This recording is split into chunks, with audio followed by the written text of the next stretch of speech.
వేదిక పైన ఉన్న వాళ్ళందరినీ పరిచయం చేశారు వర్మ గారు. సో నేను పరిచయం చేయాల్సిన అవసరం లేదనుకుంటున్నా. సో అందరూ ఫేమస్, RRR అంత ఫేమస్ కాదు. వేదిక పైన ఉన్న పెద్దలందరికీ పేరు పేరున నా హృదయపూర్వక నమస్కారాలు. అదేవిధంగా ఈ సమావేశానికి విచ్చేసిన విద్యార్థులందరిని చూస్తుంటే నాకు కూడా నా కాలేజ్ రోజులు గుర్తొస్తున్నాయి. నేను పాదయాత్రలో కూడా చెప్పా నాకు కాలేజ్ లైఫ్ ఉండేది అని, ఆనాటి ముఖ్యమంత్రిని ఉద్దేశించి మాట్లాడుతూ. ఇక్కడున్న విద్యార్థులందరూ నేను తెలియజేయాల్సిన ఒక విషయం, కాలేజ్లో మనం చేసుకున్న ఫ్రెండ్షిప్స్ జీవితాంతం మొత్తం ఉంటాయి. 2019 నుంచి 24 వరకు మేము ప్రతిపక్షంలో ఉన్నప్పుడు కానివ్వండి, అనంతరం చంద్రబాబు నాయుడు గారు అరెస్ట్ తర్వాత కానివ్వండి, కుటుంబం అనేక ఇబ్బందులు ఎదుర్కొంటే నాకు అండగా నిలబడింది మా మిత్రులు, స్నేహితులు. అందుకే చదువుతో పాటు, మరి చదువు వదిలేద్దండి, చదువుతో పాటు మిత్రులతో సమయం గడపాలి. మన ఎదుర్కొన్న కష్టాలు కొన్ని విషయాలు తల్లిదండ్రులు కూడా చెప్పలేని ఉంటాయి, అది మన మిత్రులు చెప్పి సమస్యలు మనందరం పరిష్కరించుకోవాలి.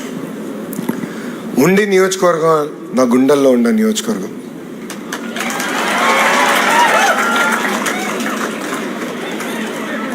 నేను రఘురాజ్ గారి గురించి చెప్పలే, ఉండి నియోజకవర్గం గురించి చెప్పా. గురువు గారు నుంచున్నారు.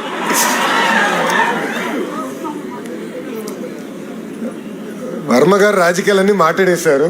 నేను కాలేజీలో రాజకీయాలు మాట్లాడాలనుకోలేదు, కానీ ఒక్క విషయం చెప్పాల్సింది అనుకుంది ఏంటంటే, తెలుగుదేశం పార్టీ ఆవిర్భావం దగ్గర నుంచి పార్టీకి అండగా నిలబడిన నియోజకవర్గం ఉండి నియోజకవర్గం. ఒక మాటలో చెప్పాలంటే కంచుకోటికి మారు పేరు ఉండి నియోజకవర్గం. 108 ఏళ్ళ చరిత్ర ఉన్న ఉండి ZP హై స్కూల్ని రెనోవేట్ చేశారు రఘురామకృష్ణరాజు గారు. నా చేతులుగా ఆ రెనోవేషన్ని ఓపెన్ చేస్తున్న నిజంగానే నా అదృష్టంగా భావిస్తున్నా. మనసున్న మహారాజు PVG రాజు గారు ఈ స్కూల్ని ప్రారంభించారు. విద్యా వ్యవస్థల కోసం అనేక సంస్కరణలు తీసుకొచ్చారు. అసలు ఆంధ్ర రాష్ట్రానికి ఎయిడెడ్ స్కూల్స్ పరిచయం చేసిన వ్యక్తి PVG రాజు గారు. సిరిస్ రాజు గారు లాంటి గొప్ప వ్యక్తులు కూడా ఆ స్కూల్లో చదువుతాం జరిగింది. ఇప్పుడు మన ఫైర్ బ్రాండ్ RRR గురించి కూడా ఒక 2 మాటలు చెప్పాల్సిన అవసరం ఉంది. RRR అంటే ఏంటో తెలుసా?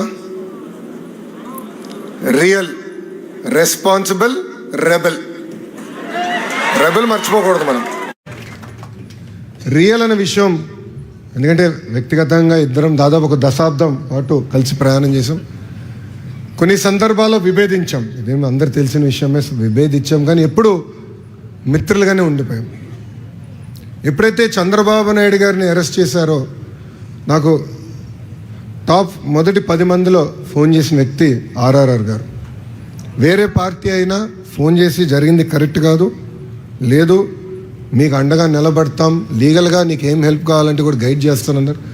నేను ఆనాడు ఢిల్లీకి వెళ్ళి ఉన్నప్పుడు కూడా ప్రతి క్షణం నాతో ఉండేవారు.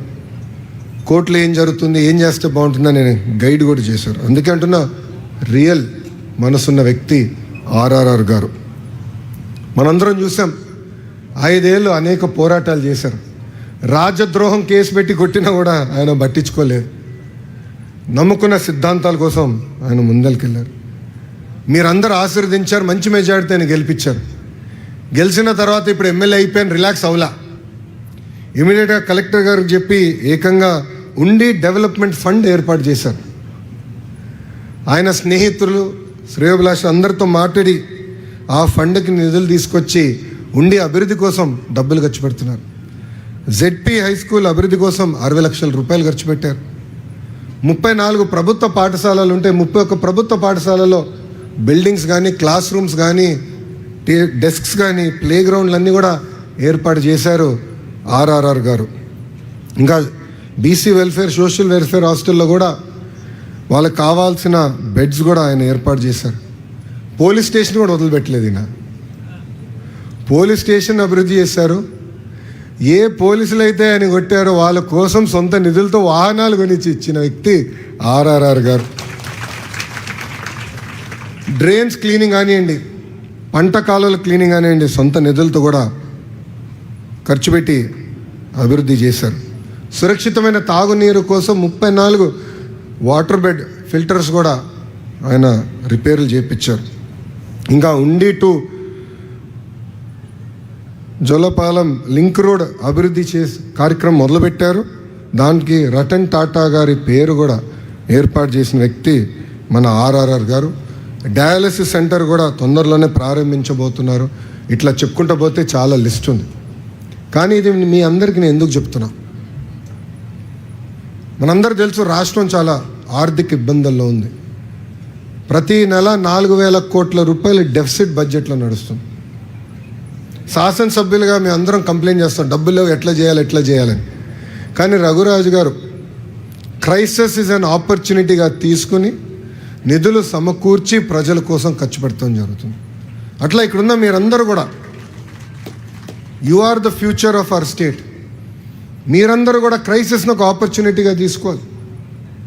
మీ సత్తా ఏంటో మీ కుటుంబ సభ్యులకి, మిత్రులకే కాదు, మీరు రాబోయే రోజుల్లో పనిచేసే కంపెనీల్లో చూపించాల్సిన బాధ్యత మీ అందరిపైన ఉంది.